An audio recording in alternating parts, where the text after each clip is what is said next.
very clearly now. What you see is an airplane, the C-17, 125 miles per hour coming right down the runway. Gear down, flaps down. We call this the dirty pass, because in streamlined configuration, there's a lot of drag out there. But look how slow, and it's one of the beauties of this airplane, is not only can it go slow, but this allows it to land some very short runways worldwide. And then with those 4 big engines, it can get out of here as quick as you can imagine.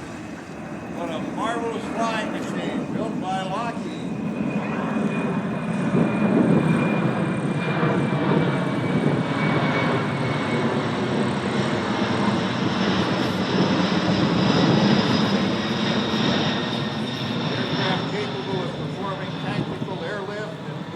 Missions when required.